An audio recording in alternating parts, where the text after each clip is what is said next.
Mezzogiorno in punto, Focus TG, buongiorno e ben ritrovati. Spero abbiate passato un bel weekend in questo lungo ponte dell'Immacolata. Noi come sempre siamo qui, vi terremo compagnia fino alle 13:30 con tantissime notizie da tutto il territorio veneto. Come sempre tanta attualità ma soprattutto tanta cronaca. E partiamo proprio da qui quest'oggi, siamo nel Vicentino, incubo finito per una ragazza di 22 anni che sarebbe pensate stata rinchiusa dal padre in casa per una settimana perché appunto il padre non accettava la relazione con il suo fidanzato.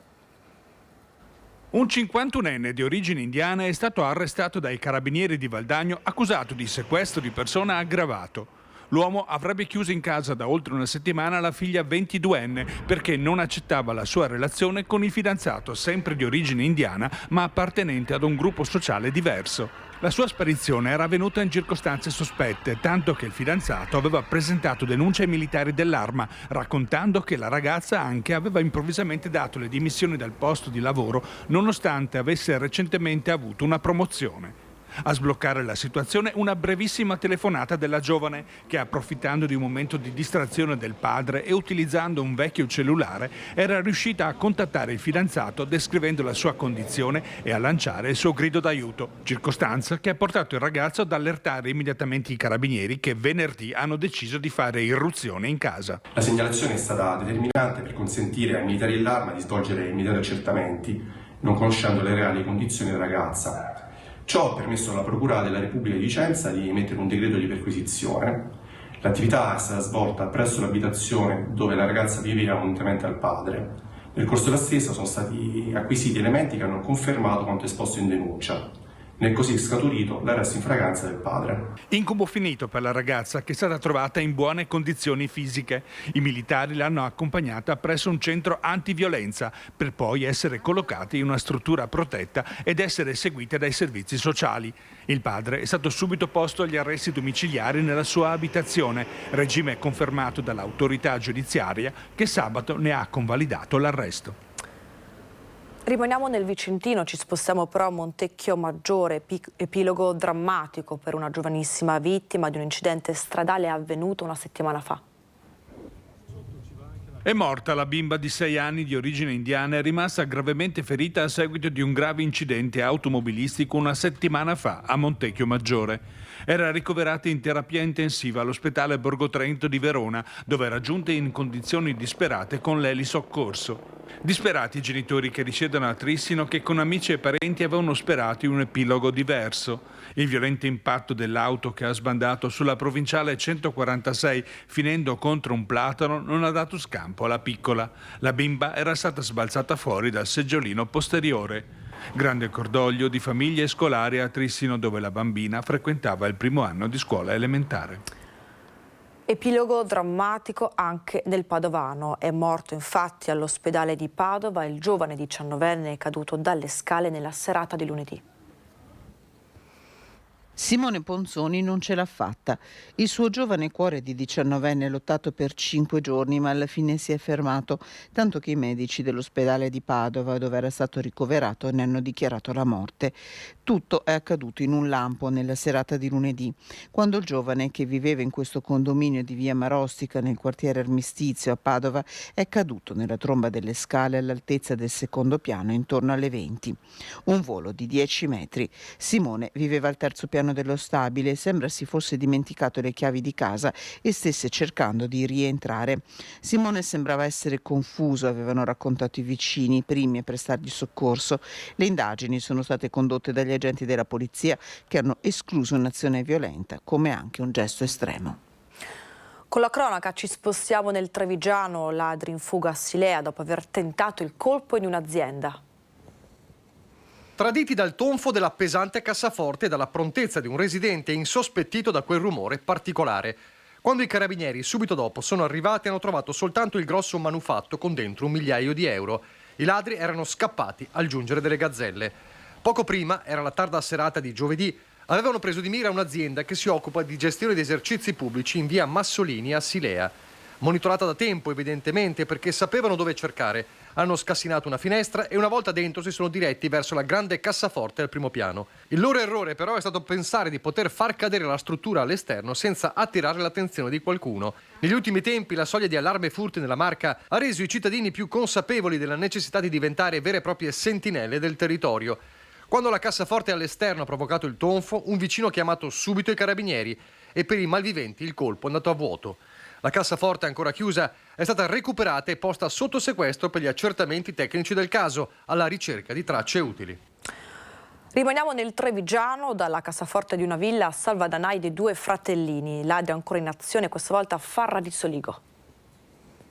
Il ministro Carlo Nordio, per la quale io ripongo molta fiducia, appunto gli chiedo che ci sia, faccia qualcosa per la certezza della pena, perché questa gente quando viene presa deve essere sbattuta in prigione e non dico che la chiave debba essere buttata, ma quasi. Questa è la richiesta del sindaco al termine di una settimana nuovamente difficile per Farra di Soligo. È di mercoledì il raid nella villa dei Conti Bevacqua di Panigai, struttura che ospita anche un agriturismo di lusso, dove la cassaforte al secondo piano è stata scassinata, ravvicinato l'incontro tra proprietari e delinquenti. Io ho parlato anche con la proprietà, fortunatamente non c'è stata nessuna colluttazione e i titolari quando sono arrivati a casa di fatto li hanno visti che scappavano, però sostanzialmente non c'è stato nessun avvicinamento. All'indomani orme sono state trovate tra i filari recintati della villa, da quantificare esattamente il bottino tra gioielli di famiglia e denaro contante. Non solo cassaforti, nel mirino dei ladri sono finiti il giorno dopo a Col San Martino anche i salvadanai di 2 fratellini. Questa gente, come dicevano i carabinieri, cercano sostanzialmente oro e soldi, non cercano nient'altro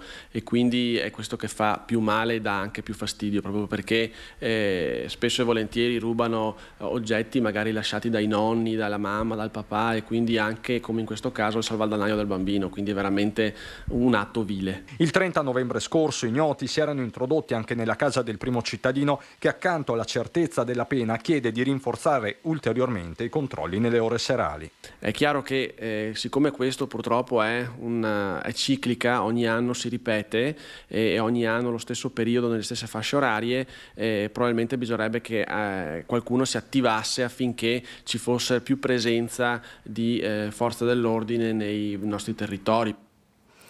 Con la cronaca rimaniamo ancora nel Trevigiano, vandali in azione in una palestra a San Bouquet che provocano un blackout generale facendo così saltare la partita di volley femminile. Fatevi avanti, se no procediamo con le denunce, così il sindaco di Preganziol. Qualcuno aveva rotto il vetrino, questa rottura ha provocato ovviamente la chiusura dei contatori e quindi la chiusura di tutte le alimentazioni sia termiche che elettriche della palestra. Un blackout generalizzato, frutto di un atto di vandalismo, non il primo in questa palestra di San Bouquet, frazione di Preganziol, dove in serata doveva tenersi una partita di pallavolo femminile under 16 tra l'Albatros Treviso e il volley Pro Verde MC Sistemi, tutto rinviato anche tramite un tam-tam sui social, giocatrici e famiglia a casa, impossibile disputare la gara al freddo e senza luce. I vandali si sono accaniti in particolare sul pulsante di sgancio dell'energia elettrica, quello utilizzato dai vigili del fuoco in caso di emergenza, un gioco pericoloso ma anche oneroso per le casse del comune. Abbiamo appurato che i danni causati dall'atto di vandalismo consistono sostanzialmente nella rottura di tutti i vetri degli idranti e poi il fatto di aver giocato, fra virgolette, con la parte elettrica del quadro che comanda l'impianto antincendio ha provocato poi dei danni permanenti al tabellone segnapunti all'interno, dei termostati e alcune componenti insomma degli impianti vari. I danni saranno quantificati nei prossimi giorni, di sicuro ammontano a qualche migliaio di euro. Il pronto intervento di comune e tecnici ha consentito di salvare le partite del weekend con alcuni disagi, ma il problema è ovviamente un altro, guardando all'età dei presunti autori. Sono ragazzi del nostro territorio e le età sono dai 15 ai 18 anni, non credo neanche che siano veramente, non sono assolutamente maggiorenni. Il problema è che chiaramente passano lì ore del loro tempo. Per Kin, da una vita all'interno del mondo sportivo, serve un'azione culturale estesa ai genitori. Lo sport, fa intendere, è un antidoto alla noia. Non denuncia al momento il sindaco, che vuole dare ai giovani vandali una seconda possibilità. Davvero non se ne può più di questi atti. Quello che invitiamo a fare è a chi ha commesso i fatti di farsi avanti e di comunicarcelo prima che siamo noi poi a procedere con le denunce e che le conseguenze siano ben peggiori. E ora qualche istante di pubblicità, ma noi torniamo tra poco.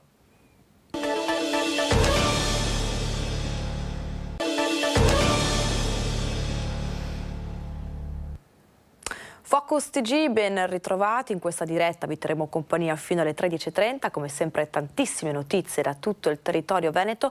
Abbiamo aperto il nostro telegiornale con la cronaca e rimaniamo a Treviso perché bagno no gender per gli studenti al Mazzotti, appunto di Treviso. Il sindaco leghista Mario Conte commenta positivamente l'iniziativa dal momento che sono stati proprio i ragazzi a richiederlo.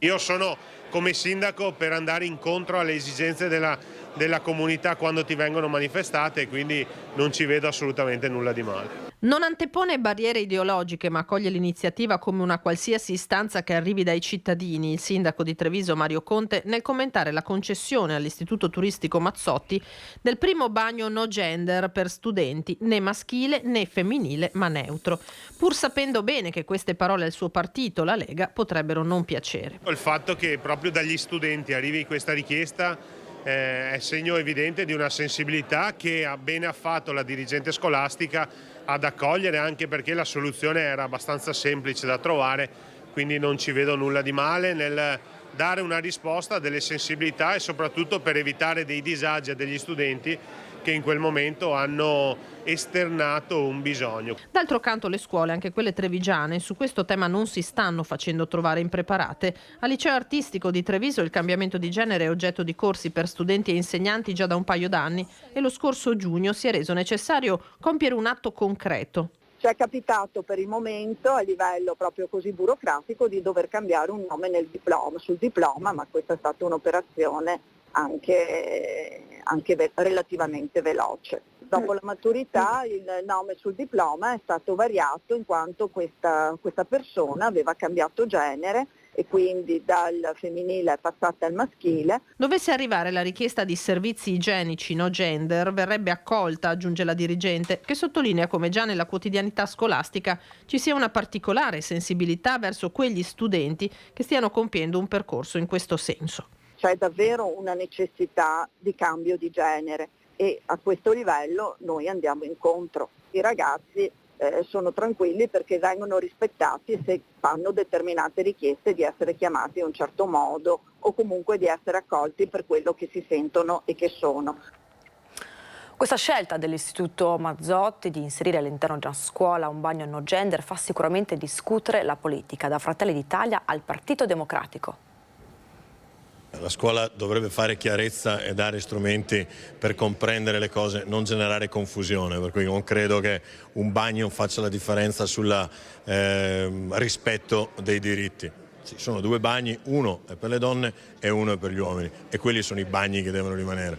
Confrontandomi anche con molte mamme e anche con clienti, devo dire la verità, che vengono magari nei miei studi per questioni di famiglia, devo dire che le giovani e i giovani in questo momento qui hanno, come dire, sono molto diversi da quando ero giovane io, cioè cominciano ad allargarsi rispetto ad alcuni diritti. Alcuni, per esempio, non hanno una chiara identità sessuale. Se questa è l'esigenza e se noi per fortuna siamo in un paese democratico, dobbiamo dare spazio a tutte le istanze. Pertanto ha fatto bene la preside a fare questo passaggio, che può essere anche un passaggio di dibattito all'interno della scuola. Noi stiamo affrontando delle emergenze, allora io mi concentrerei sui problemi da risolvere.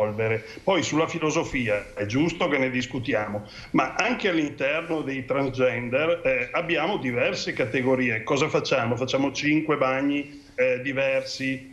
Cioè, adesso io non ho la soluzione al problema, rispetto tutti i diritti, però chiedo di essere pragmatici, cioè se ho delle risorse da investire risolverei prima i problemi delle scuole, delle aule, della staticità dei plessi, del fatto che siano aule sane, che ci sia il riscaldamento che funziona, tutti gli altri problemi. Poi parleremo anche di questo. C'è una rivoluzione identitaria in corso. Non credo però che il miglior modo per affrontarla sia discutere di quale sia il nome da dare a un bagno. Ecco, credo che l'approccio debba essere più centralizzato e non debba essere lasciato alle singole scuole decidere quali iniziative intraprendere per affrontare questo, che è un grande tema che accompagnerà la pedagogia all'interno delle nostre scuole nei prossimi 15 anni probabilmente. Quindi credo che serva un approccio nazionale, oserei dire, per affrontare unitariamente un tema del genere. E con la cronaca rimaniamo nel mondo della scuola. Dopo il dramma sfiorato lunedì a Mogliano, un altro tentato gesto estremo da parte di una giovane studentessa a Treviso. Esce dalla classe, sale all'ultimo piano, scavalca il cornicione e rimane lì, in bilico. Terribili attimi sospesi, ma sono quegli istanti che servono ad amici e compagni per dare l'allarme, raggiungerla sul tetto della scuola e salvarla dal gesto estremo. Ancora una volta una studentessa, come accaduto soltanto lunedì scorso a Mogliano. Stavolta lo scenario è un istituto di Treviso. Una 18enne che sente di non aver più ragione per vivere e che solo grazie alle parole di amici e insegnanti desiste dal suo intento. Un dramma sfiorato, ma resta in primo piano la piaga del disagio giovanile che non accenna a diminuire la sua portata nella Marca. Secondo i dati dell'ULSS 2, dopo il Covid le richieste di aiuto sono raddoppiate rispetto al 2019.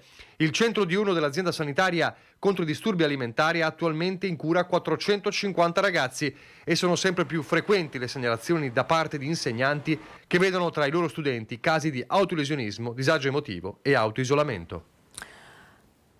Amministratori ma anche imprenditori alle prese con il sempre più dilagante disagio giovanile che spesso sfocia nel dramma. Nessun comune è un'isola felice negli ultimi anni, soprattutto dopo il Covid abbiamo avuto un aumento di queste tematiche relative al disagio giovanile. Magari non sono tentati suicidi, però l'isolamento, i casi di aumento di patologie come quello della bulimia, dell'anoressia in età giovanile, chiaramente questi sono aumentati, quindi tutti conosciamo questi problemi. Non c'è comunità trevigiana che non si trovi a dover affrontare il tema del disagio giovanile, punto di partenza di un'involuzione che può indurre a gesti estremi, come quello che avrebbe visto protagonista una giovane studentessa di 18 anni a Treviso, salvata dai compagni e dal docente che si sono accorti dell'assenza in classe per poi trovarla sul cornicione dell'istituto. Ma sono i 450 giovani in cura per depressione nei centri dell'ULSS 2 che danno la dimensione di un problema sociale in costante crescita, che in genere si accentua quando si inizia ad affrontare il mondo del lavoro. Ho avuto un caso in particolare dove ho ottenuto il lavoratore a servizio dell'azienda proprio per il fatto che aveva grossi problemi familiari. Giovani che molte volte nella piccola impresa trovano una seconda famiglia con la quale confidarsi. C'è una ragazza che si è fatta sentire qualche giorno fa, e lei che consigli gli ha dato? Ma niente, di trovare la strada e farsi seguire da una persona che possa essere competente, da uno psicologo. Non a caso la Regione ha stanziato oltre 3 milioni di euro, di cui 562.000 nella sola ULSS trevigiana, per potenziare le strutture di supporto psicologico. Ma proprio da chi opera al servizio della comunità arriva invece un'indicazione diversa. Credo che le istituzioni pubbliche e anche le scuole abbiano fatto tanto. Fin là credo siamo arrivati e credo rispetto a tanti anni fa, 10 anni fa, manchi un soggetto che è quello della famiglia. In centro a Treviso, rubata in un bar la cassetta con le offerte ATVAR. È un grande dispiacere, perché la rabbia è che sei stato, ti hanno portato via, ma l'amarezza è il fatto che questi soldi servono ad aiutare queste persone ammalate. Ecco, questo è un dispiacere perché perdi questo aiuto. Lorena Zottarelli non riesce a darsi pace perché quella cassettina sparita dal bancone conteneva le offerte per l'ATVAR. Era piena, racconta la titolare del bar Casa del Caffè in pieno centro a Treviso, zona Pescheria. Difficile quantificare, ma stavamo soltanto aspettando qualche giorno per portarla all'associazione. Invece ora rimane soltanto il filo al quale era attaccata.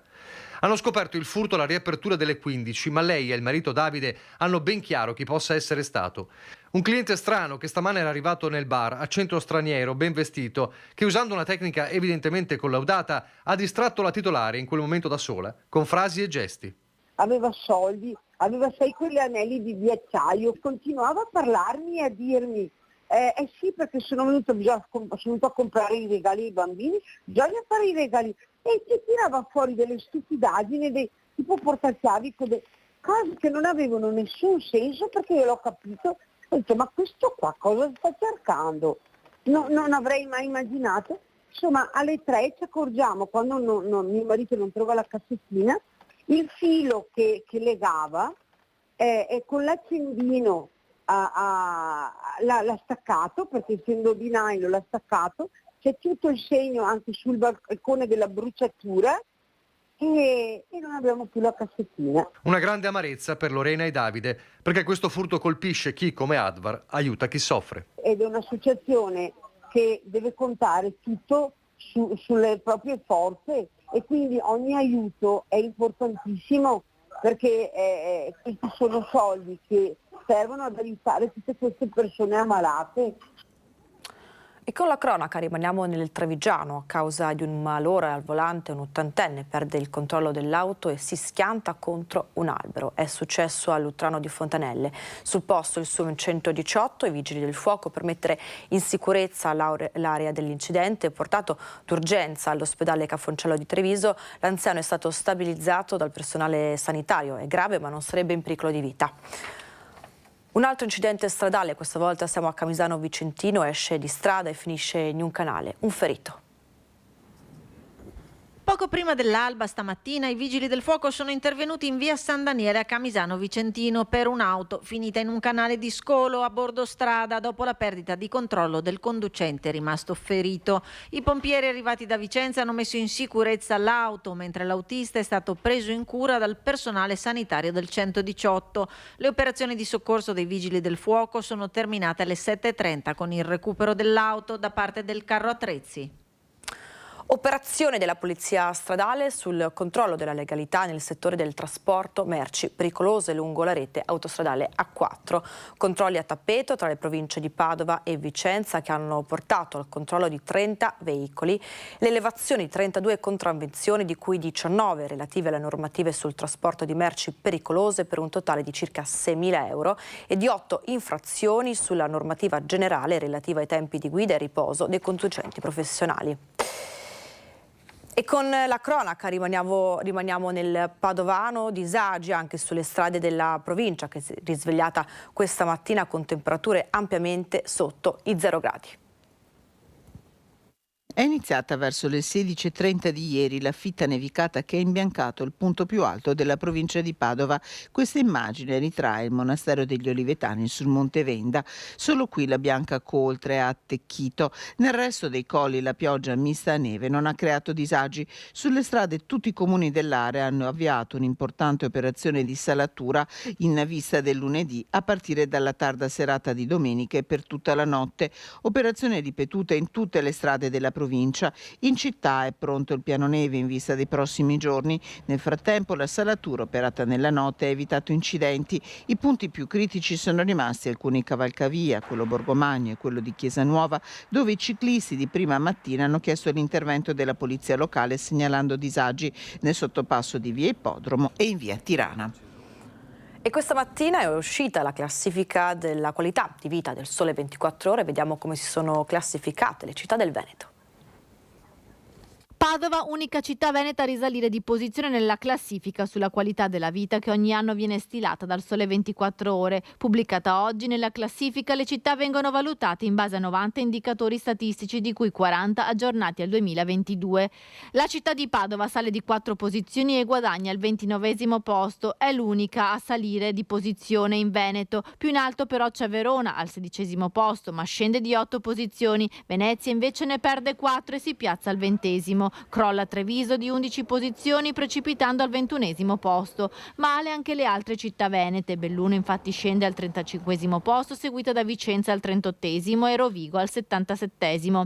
Gli indicatori per valutare le città presentano quest'anno alcune novità. Ampio spazio infatti viene dato alle ricadute sul territorio dei grandi shock del 2022, come la guerra in Ucraina, il caro energia e l'inflazione, incluso anche l'indice della partecipazione elettorale alle ultime elezioni politiche di settembre 2022 e parametri ambientali e servizi dedicati a giovani, bambini e anziani. Al primo posto della classifica si conferma Bologna, seguita da Bolzano e Firenze. Per il Veneto, Belluno è al primo posto nel parametro ricchezza e consumi, mentre Treviso è al secondo posto tra le città che offrono maggior benessere alle donne. E ora una piccola pausa pubblicitaria, rimanete con noi.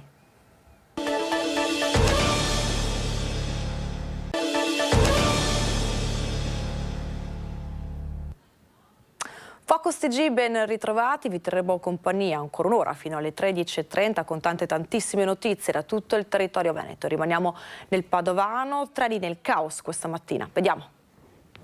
Avete avuto ritardi?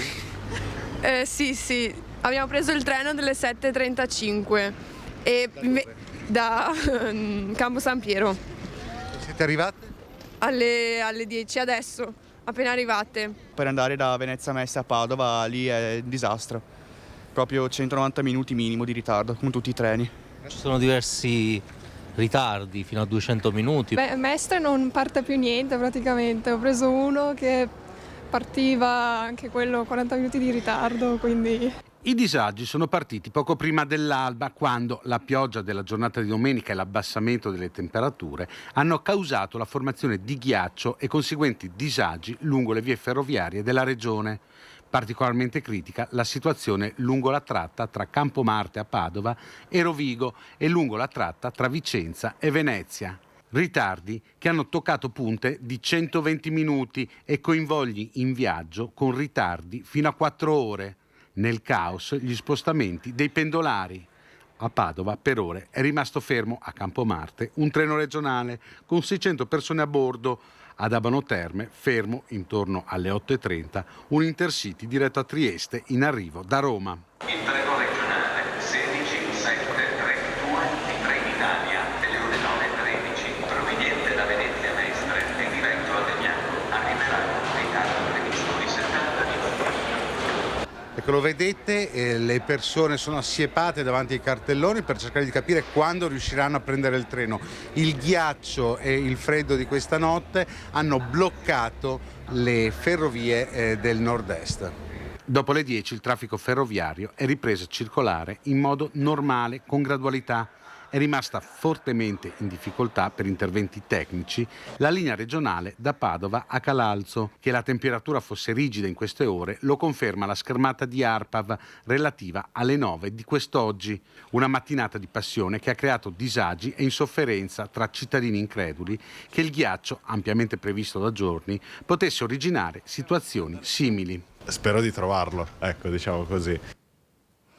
Con la cronaca ci spostiamo nel veneziano e torniamo a parlare della donna italiana che ha aggredito la mamma bengalese perché portava il velo islamico. Venga a manifestare al corteo contro ogni forma di violenza. Questo l'appello di Ansa, mediatrice culturale di Mestre. Ognuno merita rispetto come è, non è che cambia qualcosa cambiando vestiti. Così Hasna Ena Mamatez, mediatrice culturale bengalese di Mestre, nonché grande amica di Sanuara, la connazionale 29enne aggredita a Marghera perché indossava il velo islamico.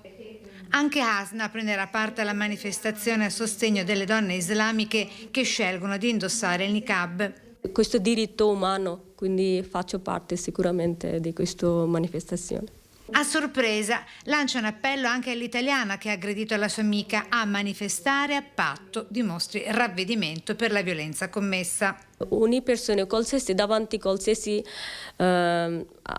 questo tipo di comportamento diciamo sbagliato deve chiedere scusa, non solo perché ha fatto una cosa bruttissima verso Sanuara. Chiede a tutte le donne di prendere parte al corteo, italiane comprese, come gesto di condanna contro ogni forma di violenza di genere. Io penso che non sarebbe solo per le donne bangladeshi, può essere tutte le donne dove siamo sicuri che non può capitare questa cosa su di lei. Non è che solo mettiamo niqab oppure siamo diversi, per quello succede.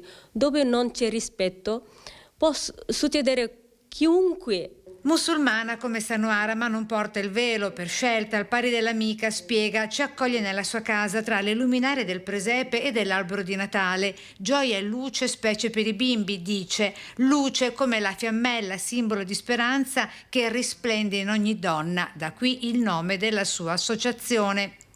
Noi abbiamo scelto chiamare in lingua madre, il Bangla, Muktir Alo, però abbiamo dato anche un nome, Liberalo, quindi libera Alo. Alo sarebbe luce, liberare Alo, perché abbiamo pensato che ogni donna dentro di sé c'è una luce. E si terrà entro Natale la manifestazione corteo a sostegno della scelta di Sanuara. Si terrà entro Natale sul luogo dell'aggressione alla città di Marghera. Non è escluso il giorno stesso della vigilia la grande mobilitazione delle comunità bengalesi e islamiche locali con il supporto di quelle nazionali a sostegno di Sanuara, la mamma 29enne di origine bengalese aggredita alla cita il giorno dell'Immacolata all'ora di pranzo davanti al figlio piccolo di 5 anni da una donna italiana che dopo averla presa a calci e pugni anche al volto le ha strappato con violenza il niqab perché a lei non gradito.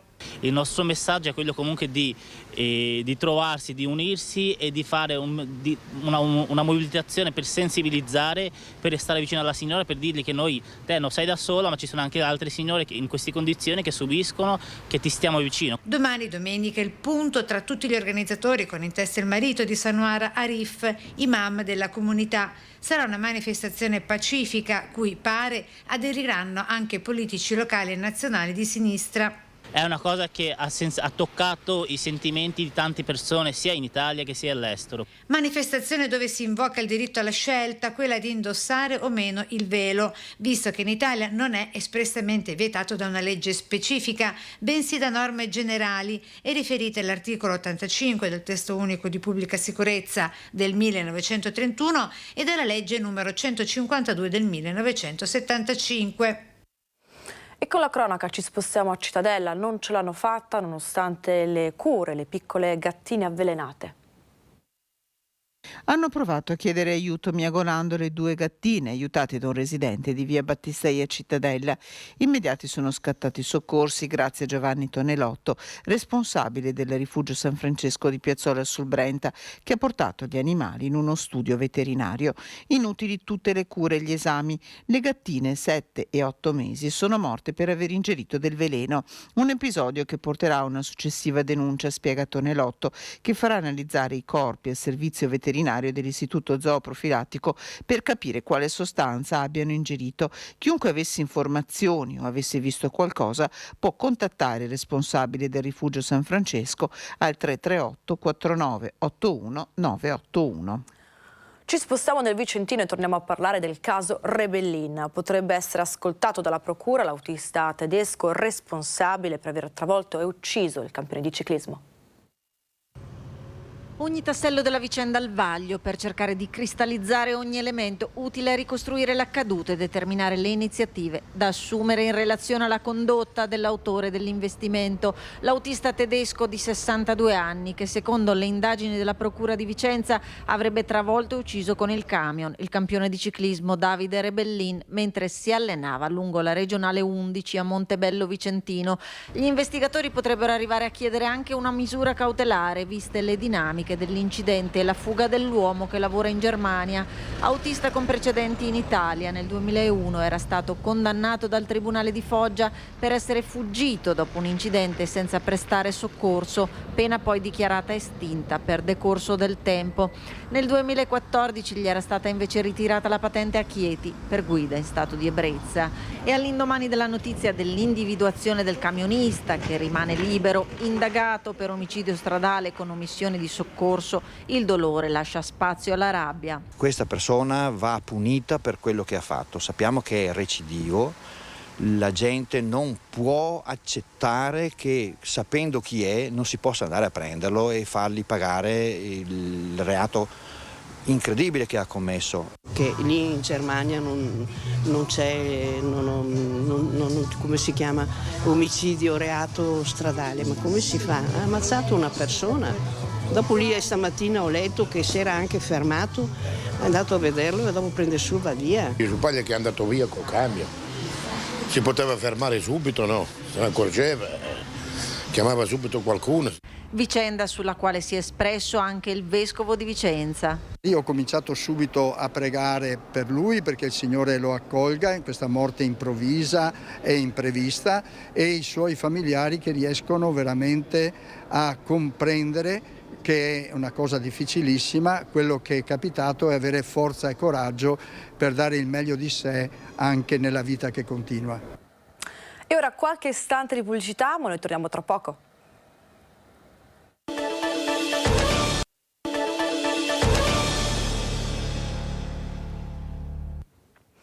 Focus TG, ben ritrovati, vi terremo compagnia in diretta fino alle 13:30 per raccontarvi tutto quello che è successo anche questo weekend. E a proposito, ci spostiamo nel Vicentino perché le Penne Nere d'Italia torneranno a Vicenza nel 2024 dopo 33 anni. Infatti il capoluogo iberico ha battuto nell'ultimo spareggio la candidatura di Biella.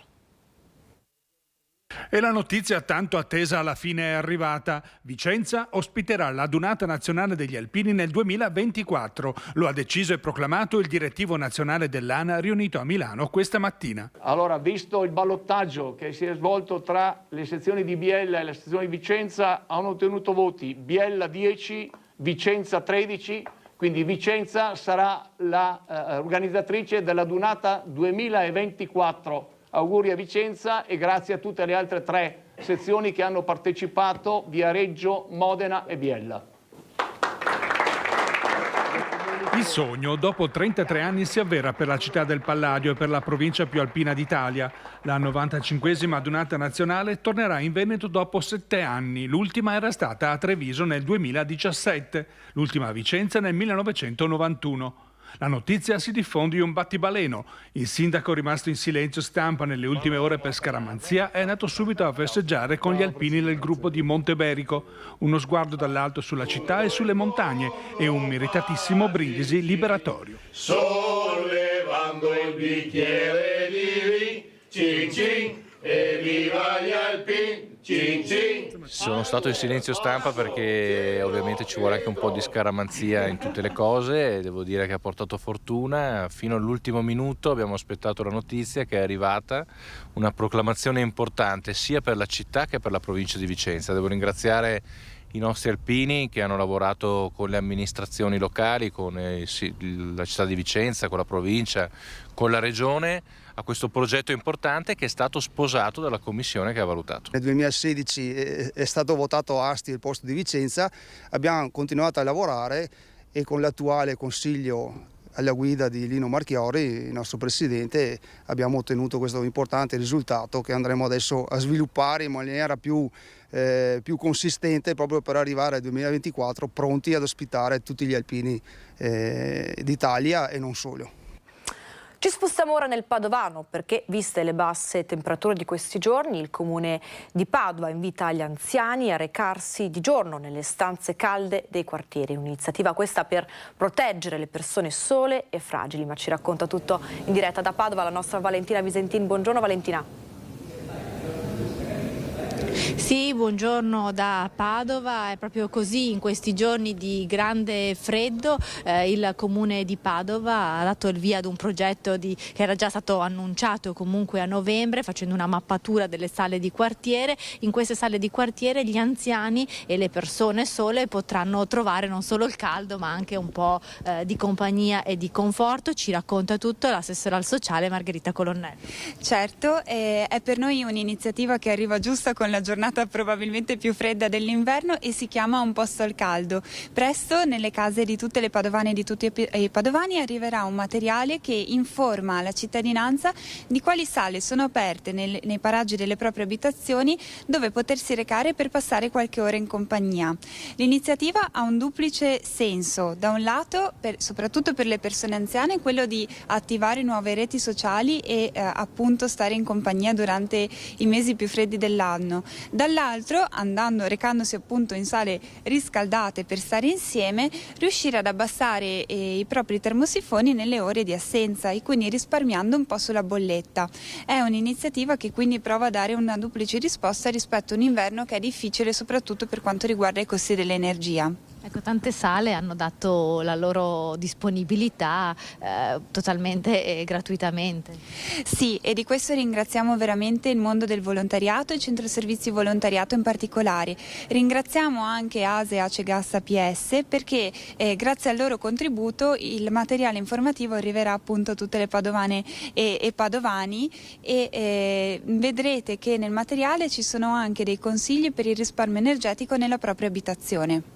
Ecco, allora questo volantino è stato distribuito e verrà distribuito in queste ore in tutte le case dei padovani e chi appunto ne avesse la necessità potrà recarsi in queste sale comunali che si trovano in tutti i quartieri di Padova. E da Palazzo Moroni è tutto, restituisco la linea allo studio. Grazie alla nostra Valentina Visentin e alla sua ospite. Ve l'abbiamo raccontato prima, le Penne Nere d'Italia torneranno a Vicenza nel 2024 e dalla Marca ci sono già le prime prenotazioni. Sentite. Abbiamo prenotato 51 camere, doppie, triple e quadruple. Ci siamo dati da fare subito. E chissà quante altre prenotazioni sono partite tra ieri e oggi dalla Marca in vista della Dunata Nazionale degli Alpini 2024 che il direttivo dell'ANA ha assegnato ieri a Vicenza. Nello spareggio con Biella ha prevalso la città veneta e subito è stata corsa ai posti letto. Abbiamo già una prenotazione su un albergo, proprio oggi dovremmo mandare via una conferma per quanto riguarda il gruppo Città di Treviso. La notizia dell'assegnazione della Dunata 2024 a Vicenza è arrivata alla vigilia di pranzi sociali ed eventi di molti gruppi alpini. A quello del Città di Treviso a Ponzano l'entusiasmo per il ritorno della Dunata Nazionale in Veneto. Ogni adunata per noi è motivo di grande soddisfazione ovunque si faccia. Certamente se poi ad accoglierci è anche una città che tradizionalmente è una città alpina come Vicenza, questo fa ancora più piacere. Ma è la Dunata del 2017 a essere rimasta nel cuore agli alpini trevigiani. Indelebile. 2017 è stata bellissima per noi perché abbiamo giocato in casa, ma anche abbiamo raccolto tantissimi commenti da amici alpini di varie regioni, varie sezioni, ed è rimasta nel cuore a tutti. Penso che sia irripetibile quello che è stato fatto a Treviso nel 2017 e quindi difficilmente sarà per noi superabile, però speriamo comunque sia una buona adunata. Tutte e due le ultime due adunate fatte a Treviso rimangono uniche e soprattutto a livello organizzativo gli alpini hanno dato una grande dimostrazione di quello che sanno fare, peraltro lasciando la città in condizioni perfette all'indomani. E quindi viva gli alpini e viva Treviso e viva Vicenza in questo caso e viva il Veneto. E a proposito delle grandi feste del weekend, caroselli di auto e feste in centro in Piazza Duomo a Treviso per la comunità marocchina dopo la storica vittoria ai mondiali del Qatar con il team capace di battere appunto il favorito Portogallo e accedere così alle semifinali. Marocco, prima squadra africana a raggiungere questo risultato. Gruppi di tifosi si sono riversati in centro a piedi in auto per dare il via ai festeggiamenti appunto in centro. E noi abbiamo fatto incontrare due amici storici accomunati in queste ore dall'entusiasmo per la nazionale. Sentite. Chi non è appassionato in calcio in Marocco sono tutti, anche la mia mamma che non ha mai saputo niente di calcio è molto contenta di questo risultato che ovviamente fa onore a tutti noi. Dopo aver visto tante volte gli italiani festeggiare in Piazza Duomo, anche i tifosi marocchini, davanti all'ennesimo exploit della loro nazionale ai mondiali in Qatar, si sono radunati qui dopo Marocco-Portogallo.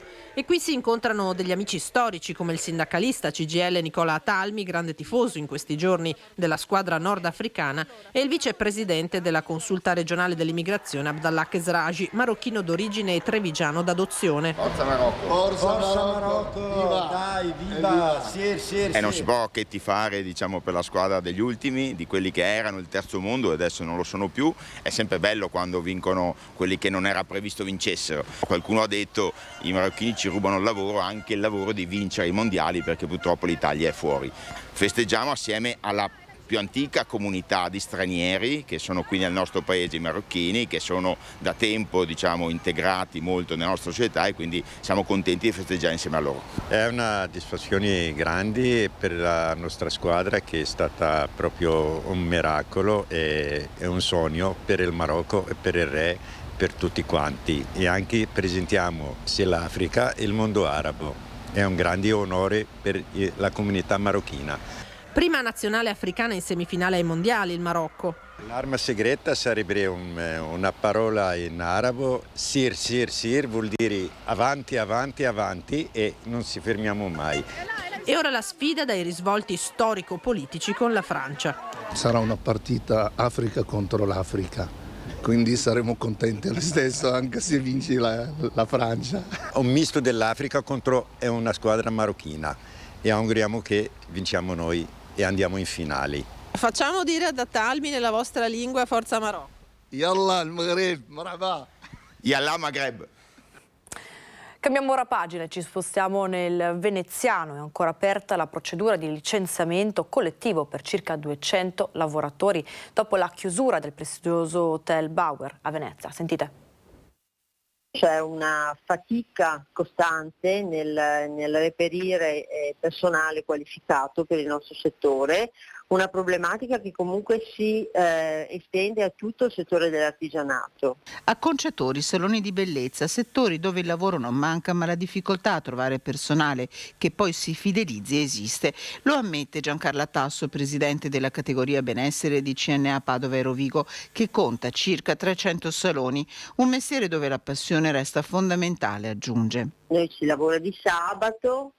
Spesso la formazione del nostro lavoro si fa nei weekend, quindi bisogna che dietro ci sia anche la passione che muove, diciamo, i ragazzi in questo, certamente. Di recente per il comparto è stato siglato un nuovo contratto di lavoro che porterà a un aumento di 70 euro da subito, cui se ne aggiungeranno altri 30 a partire dal prossimo mese di marzo. Nel frattempo le associazioni di categoria puntano sulle scuole. Adesso la nostra professione parte dalle scuole.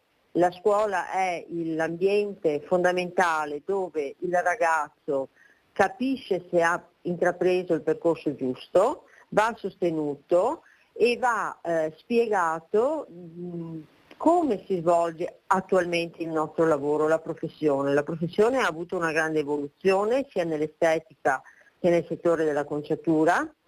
Ci sono tecniche innovative, c'è digitalizzazione, è un mondo che garantisce un lavoro. Ovviamente qui parlavamo di mancanza di personale nel Trevigiano, all'interno dei parrucchieri. Ora invece ci spostiamo, come abbiamo detto prima, a Venezia, perché vi ricordo è ancora aperta la procedura di licenziamento collettivo per circa 200 lavoratori a causa della chiusura del prestigioso Hotel Bauer. Sentite.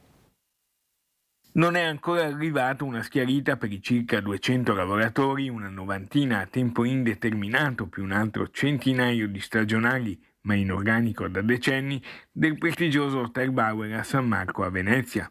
Il grande albergo veneziano ha chiuso dal 1 novembre per un lungo intervento di restauro programmato.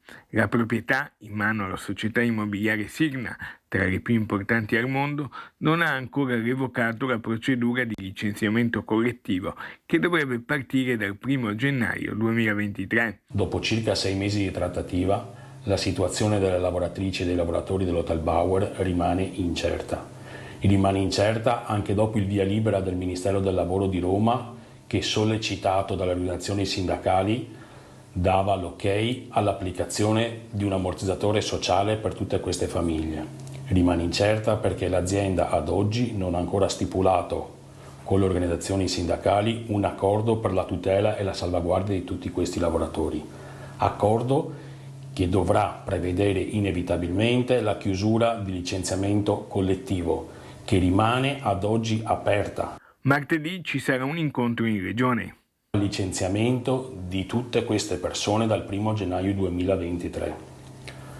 Anche per questo motivo abbiamo richiesto ed ottenuto un incontro con la Regione Veneto per tutelare tutte le lavoratrici e tutti i lavoratori che contemporaneamente effettueranno un presidio davanti alla Regione. I sindacati sono categorici. Non possono e non devono essere licenziate a causa di un restauro per lo più già programmato da diversi mesi. Rimaniamo a Venezia perché nel weekend è tornata l'acqua alta a San Marco. Disagi per i commercianti della piazza, alcune attività pensate non hanno potuto lavorare. Con una punta massima di 98 cm di marea sul medio mare registrata alle 10:50 di questa mattina in Punta alla Salute, come previsto per quote così basse, il Mose non è stato attivato. Così in piazza San Marco sono tornati a vedersi l'acqua alta e le passerelle pedonali per far transitare veneziani e turisti all'asciutto. Diverse attività della piazza non hanno potuto lavorare e i disagi per i commercianti proprio nel weekend del Ponte dell'Immacolata sono stati pesanti. La marea era poco più di 1 metro, ma i nostri colleghi, tra l'altro dall'altra parte della piazza, che vanno sotto, i negozi vanno sotto a circa 85 centimetri, quindi loro non hanno assolutamente potuto lavorare. Le barriere provvisorie montate attorno alla cattedrale invece hanno salvato la Basilica di San Marco, che altrimenti, senza il Mose in funzione, sarebbe finita allagata.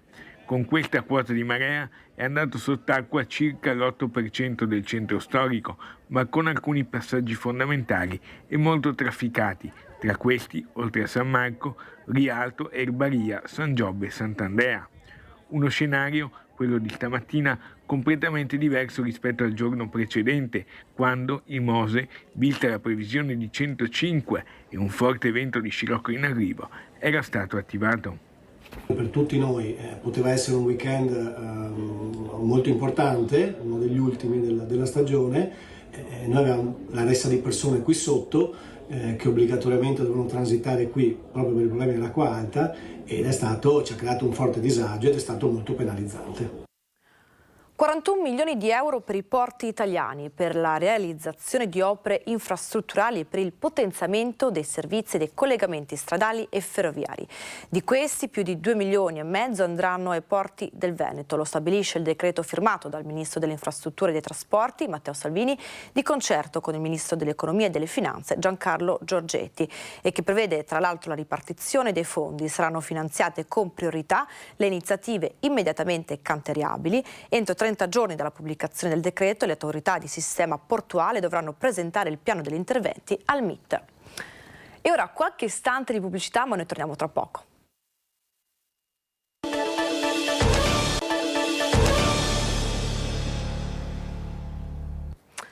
Focus TG, bentornati in diretta, vi terremo compagnia adesso tutto d'un fiato fino alle 13:30, tante notizie di cronaca ma anche di attualità. E a proposito di attualità, ve l'abbiamo raccontato, la questione del cibo sintetico sta dividendo l'opinione di tanti sindaci del territorio e a proposito noi siamo collegati in diretta col nostro Alex Giuliano con ospite il sindaco di Marostica, Matteo Mozzo, per parlare dell'argomento. Buongiorno Alex. Buongiorno Sharon, buongiorno ai nostri telespettatori. Noi ci troviamo a Marostica in Piazza Castello, Piazza degli Scacchi, per parlare con il sindaco di Marostica Matteo Mozzo, che è anche consigliere provinciale con delega all'accoglienza e al turismo. Perché? Perché in questi giorni tiene banco, soprattutto nell'area della Pedemontana, un impegno che i comuni del territorio stanno portando avanti insieme a Coldiretti per andare ad arginare, possiamo dire così, il fenomeno del cibo sintetico. Quindi c'è qualcuno che ha già previsto il cotechino sintetico per festeggiare Capodanno. In realtà, insomma, non siamo ancora arrivati a questo, ma Coldiretti in primis e, come dicevamo, le amministrazioni comunali sono pronte a dare battaglia su questo fronte, perché è giusto difendere, Sindaco, le eccellenze enogastronomiche del territorio. Esatto, buongiorno allo studio e buongiorno a tutti i telespettatori di Rete Veneta, grazie della possibilità di essere qui oggi. Sì, i comuni di fatto sono sempre a sostegno delle associazioni di categoria, in questo momento ancora di più, perché ne va veramente della salute dei cittadini. La proposta di Coldiretti, a quale stanno già aderendo moltissimi cittadini e anche politici esponenti dei vari partiti, è quella di chiedere di fatto una legge che vieti la produzione, la vendita, la commercializzazione quindi del cibo sintetico in Italia. Abbiamo delle bellissime peculiarità, cerchiamo di tutelarle e non di sminuirle con prodotti che ci vengono imposti dall'alto. Ecco, in consiglio comunale di diversi appunto comuni del territorio pedemontano è stato già discusso questo argomento, quindi i comuni sono in prima fila, come dicevamo prima, per dare un contributo sensibile a questa battaglia definita un po' anche una battaglia delle eccellenze, una battaglia per difendere non solo il Made in Italy, ma in questo caso il Made in Veneto. Ecco, il sindaco di Marostica, magari non tutti lo sanno, Sharon, ma ha lavorato in passato anche nel settore della produzione del vino, quindi conosce bene la materia, quanto importante è tutelare tutta poi la filiera e insomma affidarsi a prodotti certificati. Allora, per quanto riguarda naturalmente il settore del vino, ma in genere tutti i prodotti agricoli made in Italy, abbiamo dei consorzi che lavorano per la tutela e la valorizzazione degli stessi, quindi il consumatore può essere sicuro che quando vede determinate diciture può stare tranquillo del prodotto di qualità e che è un prodotto garantito.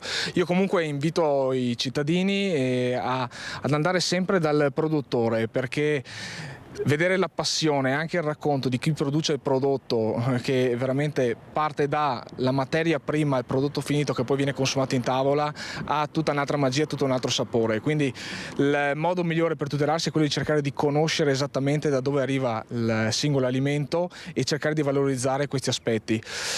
Cosa ancora più importante, cercando di comprare a chilometro zero, sappiamo che si valorizza tutta una determinata economia, anche familiare, dei territori, che poi portano alla manutenzione degli stessi, perché soprattutto nelle nostre zone, la fascia pedemontana, investire sugli agricoltori, quindi sui loro prodotti, investire su queste famiglie vuol dire mantenere il territorio sano, vuol dire mantenere un territorio sicuro anche dal punto di vista idrogeologico, perché si evita lo spopolamento e l'abbandono. E allora, in chiusura, Sharon, lasciamo un attimo da parte adesso il ruolo, la carica di sindaco e anche di enologo, parliamo al consigliere provinciale, perché si diceva prima con delega all'accoglienza e turismo, e quindi quanto importante è, quanto attrattivo è anche diciamo il comparto enogastronomico certificato, quello locale, quello del Veneto, proprio per tutta la filiera del settore terziario e quindi del turismo. Ma è importantissimo. Intanto partiamo innanzitutto ringraziando le associazioni di categoria e le Proloco, oltre che le amministrazioni, che organizzano tutto l'anno eventi che vanno a promuovere quelli che sono i prodotti tipici locali, anche quelli meno conosciuti. E dopodiché bisogna fare un plauso naturalmente albergatori, ristoratori e anche locali che hanno deciso di puntare sempre di più sui prodotti tipici, diciamo a chilometro zero, sia dai vini che dai salumi ai formaggi, ma andando anche sulle cose un po' più complesse, quindi tirando fuori con le materie prime anche dei piatti di eccellenza che poi possono competere anche con prodotti internazionali. Allora Sharon, se non hai altre domande, io direi che da Marostica, da Piazza Castello, Piazza degli Scacchi, insieme al sindaco Matteo Mozzo, è tutto. Grazie al nostro Alex Giuliano e al sindaco di Marostica Matteo Mozzo. Ora apriamo invece la pagina bassanese e torniamo a parlare del quartiere San Lazzaro. Restano infatti le incognite sul futuro, ma anche risposte incompiute sul passato. Caso o caos? Invertendo l'ordine delle lettere, il risultato non cambia, almeno per il momento. Parliamo di San Lazzaro e della quiete prima della nuova tempesta, almeno stando alle indiscrezioni che aleggiano sul futuro dell'area verde. C'è però anche una questione irrisolta che si trascina da tempo.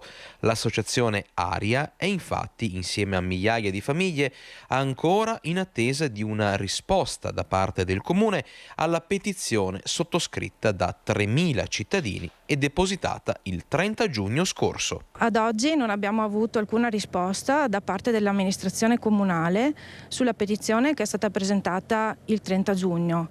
Lo statuto comunale prevede dei tempi ben precisi di risposta e questi non sono stati rispettati. In questo momento che le 2 delle istanze delle 4 presentate sono state ritirate e quindi la questione non è più aperta dal punto di vista tecnico, chiediamo nuovamente che l'amministrazione e il Consiglio Comunale dicano cosa intendono fare dell'area agricola a sud di Bassano, perché è stato chiesto che tutte le aree agricole vengano preservate e 2.000 cittadini bassanesi e 1.000 dei comuni limitrofi stanno aspettando una risposta da molti mesi. Secondo lei perché una risposta da parte dell'amministrazione ancora non è arrivata? Probabilmente c'è bisogno che appunto ci sia una riflessione da parte di tutto il Consiglio Comunale su questa questione e che venga rivista un po', che venga rivisto il progetto per la città. Se c'è una pianificazione già in atto che dice che alcune aree devono essere agricole, perché cambiare questa pianificazione? È scritto che sono aree agricole di valore culturale. Qualcuno ha scelto di dare questa denominazione, noi chiediamo che venga mantenuta. Ne abbiamo già parlato diverse volte dei coniugi di Pozzolleone senza linea telefonica. Bene, il disservizio continua. È una roba pazzesca, non c'è neanche umano di lasciare 2 persone così anziane che ha bisogno del telefono. E qui del telefono, che go telefonami di non so quanto, e l'operatore mi dice mettiamo urgente signore, mettiamo urgente. Mi ho detto ma qui che sei sopra di lui, chi sia so che per scaldare a carega e per ciappare stipendio, cosa sia a fare? È arrabbiatissima Maria Rosa Cecconello che perora la causa del fratello Giovanni Franco costretto su una sedia a rotelle e della cognata Vanna Bonotto senza telefono da settimane. Una situazione che ha dell'assurdo visto che gli anziani coniugi che vivono da soli in via Bassanese Superiore a Pozzolleone sono letteralmente tagliati fuori dal mondo. Nonostante le tante sollecitazioni, gli appelli anche attraverso le nostre telecamere affinché i tecnici vengano ad attaccare un cavo e ripristinare la linea telefonica, anche l'assessore al sociale di Pozzolleone, Silvano Andreatta, si è mosso subito, attivandosi più e più volte, chiamando i numeri per la riattivazione del telefono. È venuto qua anche stamattina per vedere del telefono, perché anche ieri aspettava l'operatore là in comune Pozzolleone per dargli risposta del telefono. E il telefono non funziona. In realtà un tecnico è tornato a vedere la situazione. Prima è venuto fuori e ha detto qua ci vuole il cesto e vengo pomeriggio o vengo domani mattina, era di venerdì, si passano altri 8 giorni, ma ora in questi 8 giorni se sta un giorno libero chi poteva venire, non sono mai venuti. Anche ho detto all'operatore, se non ci tardiamo di pagare la bolletta del telefono 1 o 2 giorni, mi arriva la mora, e sì, signora, deve pagare la mora.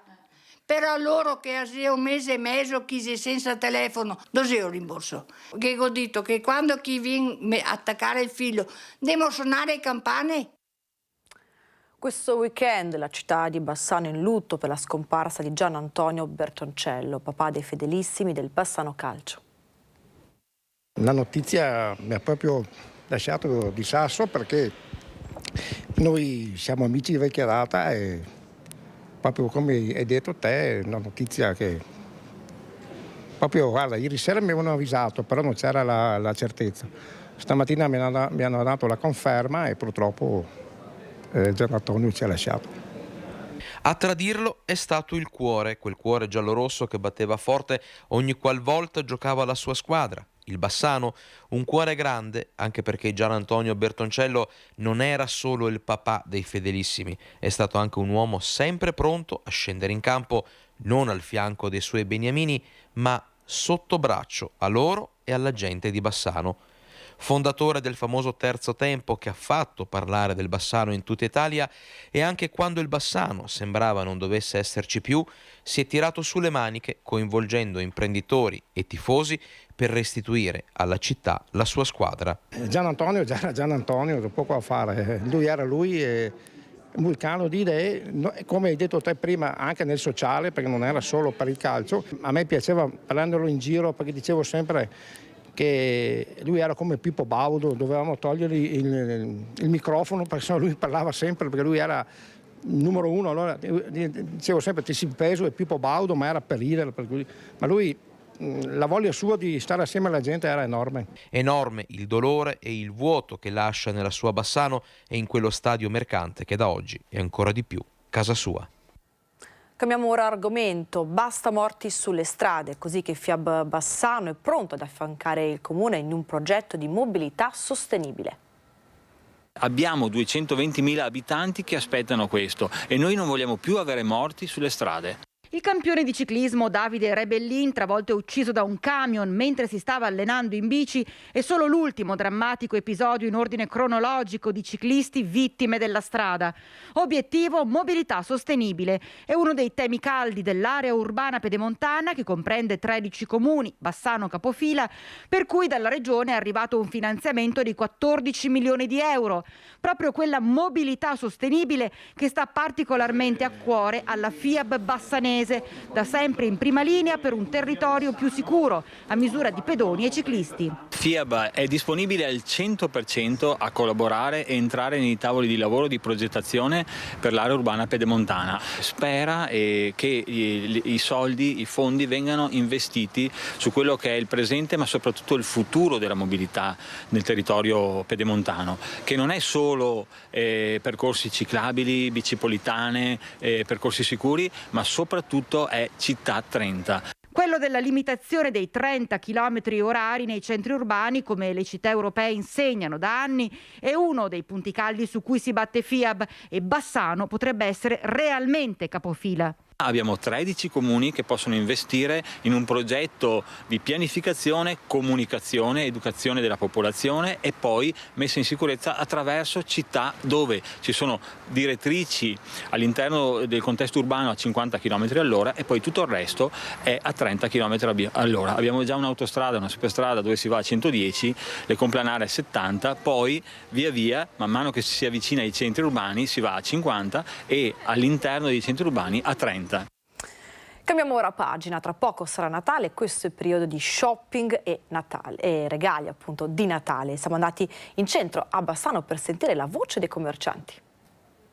Il ponte dell'Immacolata è quasi finito, ma la corsa ai regali è appena iniziata. Siamo nel bel mezzo delle settimane dedicate allo shopping natalizio e allora scopriamo come stanno andando le cose a Bassano del Grappa. Stanno andando bene, diciamo che il tempo ci ha aiutato sicuramente giovedì, che quindi con il mercato c'è stata gente che ha comprato i regali, quindi bene. Adesso il tempo sembra tenere anche oggi e domani ed è sicuramente un grande aiuto, perché Bassano essendo senza porticato, quando piove diventa un problema, però sta andando bene. Non ci possiamo lamentare. Sono più i turisti che acquistano o i bassanesi?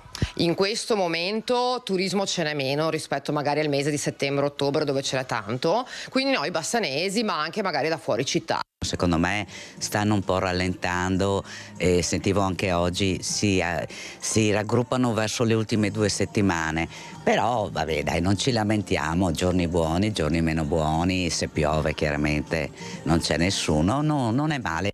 Come vanno le vendite? Bene, dai, c'è movimento, la gente compra, poi oggi è anche arrivato lo stipendio un po' per tutti, quindi è una buona giornata nonostante il tempo. Sono più i turisti o i bassanesi a comprare? I bassanesi, devo dire, pochi turisti per ora. Confronto l'anno scorso, la ripresa senz'altro c'è stata, in quanto le persone che entrano non è che sono aumentate, perché purtroppo si vendono, per noi è la stessa cosa, perché si vende online. Non mancano i clienti, ma manca la merce. La merce manca e tantissimo di tutti, qualsiasi tipologia di merce, cioè tantissime industrie non hanno merce da consegnare, soprattutto le più commerciali, le più famose. Abbiamo scaffali praticamente mezzi vuoti perché la merce non si riceve. Mandano col contagocce. Ci spostiamo ora sull'altopiano. La neve di questo weekend ha regalato agli sciatori giornate perfette. Fiocca la neve e con lei anche la soddisfazione dei gestori degli impianti sciistici dell'altopiano. Il meteo ha regalato alla montagna un ottimo avvio di stagione invernale. Le nevicate importanti di questi giorni hanno permesso di aprire gli impianti alle Melette e sul Verena, dove sono scesi oltre 30 cm di neve. Qui al Verena sono scesi ben 30 cm di neve ieri, da domani il comprensorio sarà tutto aperto e noi ci auguriamo di fare veramente una stagione con i fiocchi. Aperti anche i centri destinati allo sci da fondo di Campolongo e Campomulo, mentre ci vorrà ancora un po' di pazienza per l'area del Monte Corno di Lusiana. La stagione parte dunque con il piede giusto. Le precipitazioni aiutano anche a contenere le spese per l'innevamento in un periodo in cui l'utilizzo di neve artificiale sarebbe un costo difficile da sostenere. Cambiamo pagina ora, perché il percorso verso l'autonomia continua a tener banco nel governo ma anche nella politica. Alle mie spalle l'atmosfera del Natale in Piazza dei Martiri a Belluno, ma per il Veneto questo Natale porterà l'autonomia? Ecco cosa ne pensano i cittadini del capoluogo. È la volta buona che il Veneto ottiene l'autonomia? No. Perché? Non lo so, perché mi sembra che da quello che ho letto sia un'autonomia molto poco autonoma. Non sono molto favorevole a questa ipotesi, quindi io non credo, più che non credere, spero che non accada, almeno non nelle forme in cui è stata richiesta. Vediamo un attimo, insomma, i presupposti ci sono, vediamo. L'autonomia è la volta buona che arriva, secondo lei? Spero di sì, spero di sì. La vedo ancora lunga e dura, però la speranza è l'ultima a morire. Lunga, ma arriva o no? Io spero di sì, sarebbe ora. Non ne sono convinto ancora. Sarebbe una bella cosa, sì. Secondo lei è la volta buona che al Veneto arriva l'autonomia? Ma non penso. Perché? Ma ho sentito finora solo tante chiacchiere. Concordo con lui. Non è ottimista? No, per nulla, ma mi sembra che ci sia poco da esserlo, per come sono andati i fatti in questi 1008 giorni. Io sono più sul sì, però non posso essere sicuro al 100%. Spero di sì. Spero di sì. Più credo e più spera? Più spero. Ci sono più possibilità, però non so il tipo di autonomia, che autonomia sarà, insomma. E a proposito di attualità, arriveranno anche in Veneto i migranti stamane al porto di Salerno, 248 le persone per le quali sono terminate le operazioni di sbarco. Il viceprefetto vicario di Salerno, Silvana D'Agostino, ha spiegato che, come pianificato dal Ministero, le regioni che accoglieranno la maggior parte di questi migranti saranno la Lombardia, il Veneto, l'Umbria e la Toscana. I minori non accompagnati invece saranno accolti dalla città di Taranto, mentre Salerno ha dato disponibilità ad accogliere 20 dei migranti e inserirli nel proprio sistema SAI. Dagli adulti invece soltanto una trentina resterà sul territorio provinciale. Cambiamo ora pagina, perché sono entrate nel vivo le millenarie fiere di Santa Lucia di Piave. Tutto esaurito per i 300 espositori da Italia, Croazia, Slovenia e Austria. Partiamo da un presupposto che le fiere hanno consigli di amministrazione e non sono di proprietà della regione e quindi sono autonome. Ma anche dall'altro presupposto che l'idea di dire che da soli si fa prima, assieme si fa più strada, resta dogmatica, nel senso che ogni forma di aggregazione, ogni modo, diciamo, per condividere economie di scala e crescere assolutamente sarebbe auspicabile. Spero che Verona guardi anche a Fiera di Santa Lucia. È il futuro possibile delle fiere di Santa Lucia, secondo il governatore del Veneto, che questa mattina ha inaugurato ufficialmente la 1362esima edizione dell'esposizione dedicata all'agricoltura. Un tema fondamentale per questa macchina economica che in questa edizione vede il tutto esaurito per la presenza di espositori anche dalle vicine Austria, Slovenia e Croazia.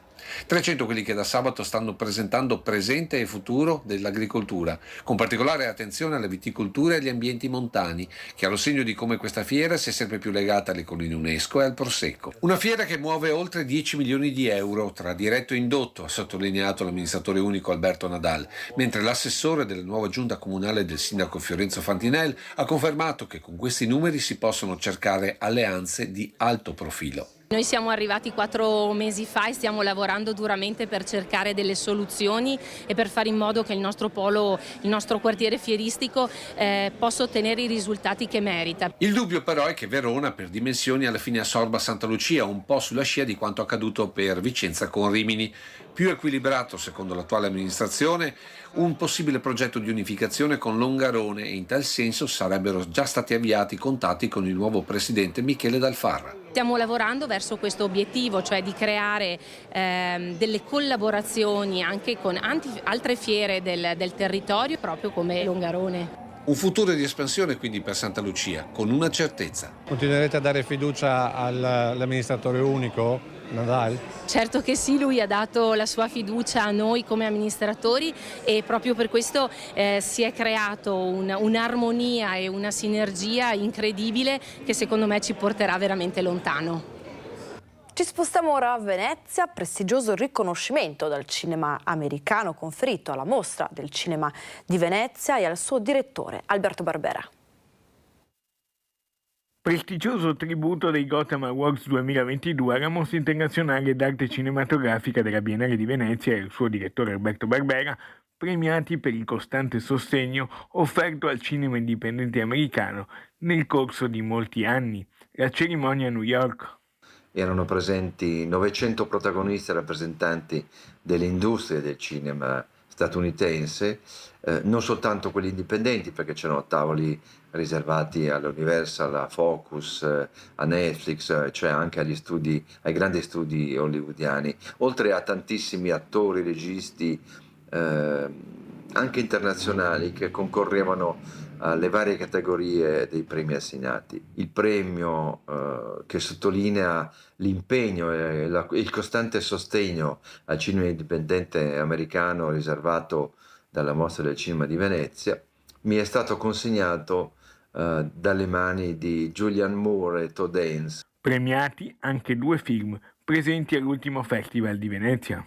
Mi fa molto piacere questo premio perché riconosce l'impegno che la Mostra del Cinema ha sempre dedicato al cinema indipendente in quanto tale. La Mostra del Cinema fa anche un grande lavoro di scoperta e valorizzazione del cinema indipendente. Un riconoscimento importante che arriva nell'anno del 90° compleanno della Mostra di Venezia.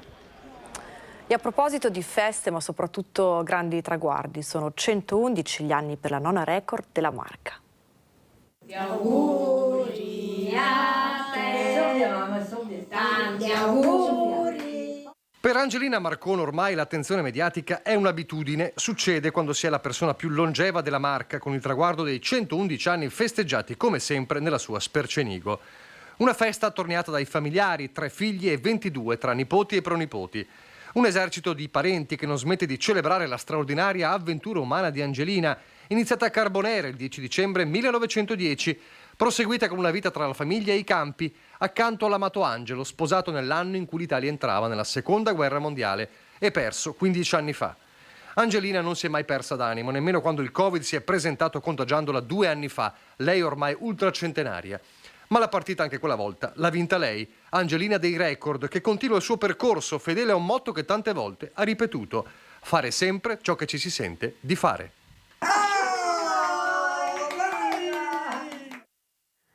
E a proposito di grandi feste, svelato a Padova il nome dell'artista che animerà il concerto nella notte di San Silvestro. Sentite. Assessore, c'era grande attesa per questo nome che adesso ci svela. Allora, chi allieterà il Capodanno dei padovani? Sì, allora l'artista che abbiamo individuato per il Capodanno, il nuovo Capodanno in Piazza Insurrezione a Padova, è Max Gazzè. Nuova la location, Piazza Insurrezione, un concerto in grado di attirare diverse generazioni per la festa della città di Padova in attesa del 2023. Un artista conosciutissimo, con tante hit, tante canzoni, tanti successi all'attivo che sono sicuramente conosciute dal grande pubblico, che potrà cantarle in piazza quella sera.